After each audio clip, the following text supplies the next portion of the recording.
Hello everyone, welcome to my channel. আজি আপোনালোকৰ ওচৰলৈ লৈ আহিছোঁ বিস্কুট কেক। বিস্কুট কেক খাবলৈ বহুত টেষ্টি হয় আৰু ঘৰ সৰু ল'ৰা ছোৱালী থাকিলেতো সিহঁতে আৰু বেছি ভাল পাব। খাবলৈ বহুত টেষ্টি হয় আৰু কম সামগ্ৰীৰে বনাব পাৰি এই বিস্কুট কেকটো। তেনেহ'লে আহক আজি এই ভিডিঅ'টো আৰম্ভ কৰোঁ। আৰু এই কেকটো মই আজি সসপেনত বনাম। গতিকে সসপেনত মই অলপমান বালি দি লৈছোঁ, তাৰ ওপৰতে ষ্টেণ্ড এডাল দি লৈছোঁ আৰু এয়া 10 মিনিটৰ কাৰণে প্ৰিহিট কৰি থৈ দিম। এতিয়া এটা কেক টিন লৈছোঁ আৰু ইয়াতে অকণমান তেল দি লৈছোঁ এয়া, আৰু এই গোটেই ব্ৰাছ এডালৰ সহায়েৰে গোটেই বাতিটোতে ভালদৰে তেলখিনি সানি ল'ম।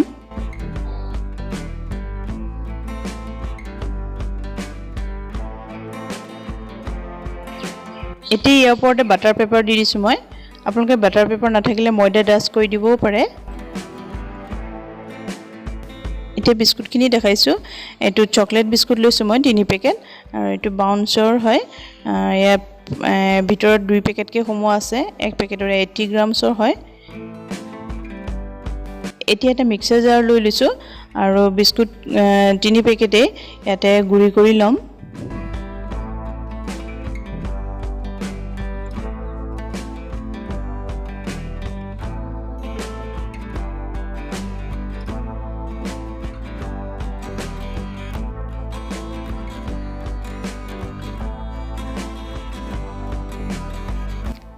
এয়া মই অলপমান বিস্কুট লৈ ল'লোঁ আৰু এই বিস্কুটখিনিৰ মাজতে এনেকৈ ভাঙি দিছোঁ, আৰু অলপমান আছে, এইখিনিও অলপ অলপকৈ গুড়ি কৰিম।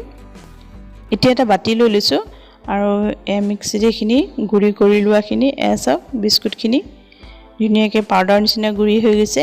এইদৰে পাউডাৰ নিচিনাকৈ গুড়ি কৰি ল'ব, তেতিয়া বেটাৰটো বেছি স্মুথ হয়।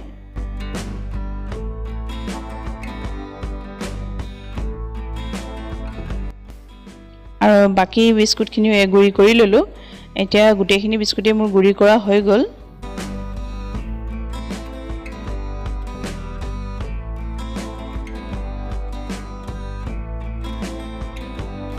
ইয়াতে এতিয়া মই 2 চামুচ চেনি দিছোঁ।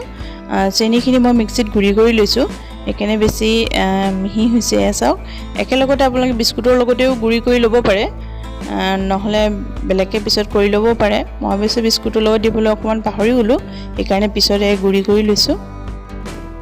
এতিয়া আমি বেটাৰটো ৰেডি কৰিবৰ কাৰণে এয়া গাখীৰ লৈছোঁ। গাখীৰ মই 1 কাপ লৈছোঁ আৰু অলপ অলপকৈ এইখিনি মিলাই যাম।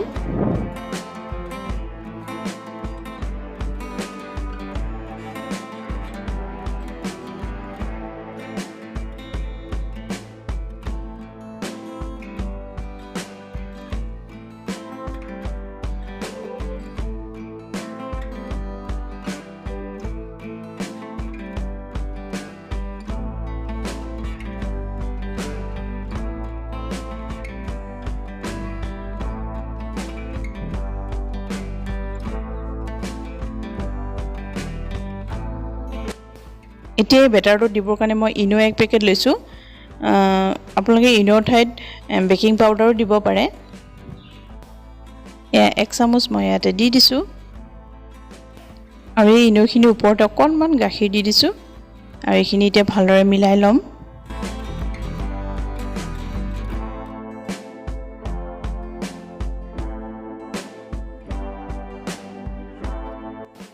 ইনোখিনি দি দিয়াৰ পিছতে দেখিছেনে বেটাৰটো কেনেকৈ ফুলি আহিছে, আৰু গাখীৰে অকণমান থাকি গ'ল মোৰ। এতিয়া কেক টিনটো লৈ লৈছোঁ, ইয়াৰ ওপৰতে বেটাৰটো ঢালি দিম।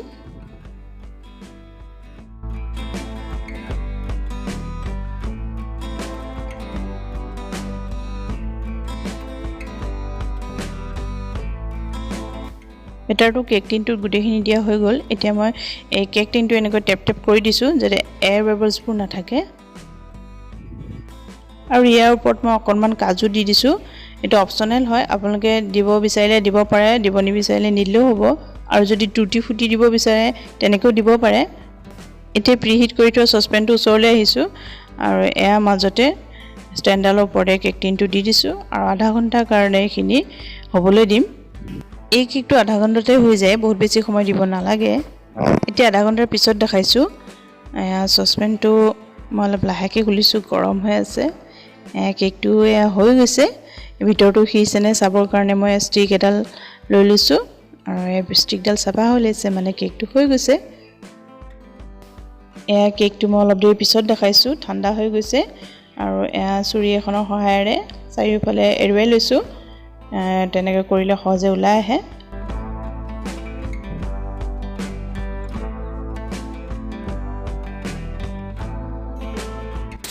আৰু এই আপোনাৰ বিস্কুট কেক ৰেডি হৈ গ'ল কিমান ধুনীয়া হৈছে চাওক একদম সফট হৈছে এয়া চাওক বহুত সফট হৈছে কেকটো খাবলৈ এনেকৈ বহুত ভাল লাগে ঘৰত সৰু ল'ৰা ছোৱালী আছে যদি এনেকৈ বনাই দিবচোন সিহঁতে বহুত ভাল পাব আৰু খুব কম সামগ্ৰীতে বনাব পাৰি আপোনালোকে দেখিলেই গতিকে আপোনালোকে বনাই চাব যিসকলে বনোৱা নাই আজি এই ভিডিঅ'টো কেনেকুৱা পালে জনাবলৈ নাপাহৰিব মোক কমেণ্ট কৰি ভাল পালে লাইক এটা কৰি দিব আৰু মোৰ চেনেলত নতুনকৈ আহিছে তেনেহ'লে প্লিজ চেনেলটো ছাবস্ক্ৰাইব কৰি ল'ব আৰু কাষতে থকা বেল আইকনটো প্ৰেছ কৰি অল কৰি ল'ব তেতিয়া মোৰ নেক্সট ভিডিঅ'ৰ নটিফিকেশ্যন আপোনালোকে পাই থাকিব ভিডিঅ'টো কমপ্লিট চবে বহুত ধন্যবাদ থেংক ইউ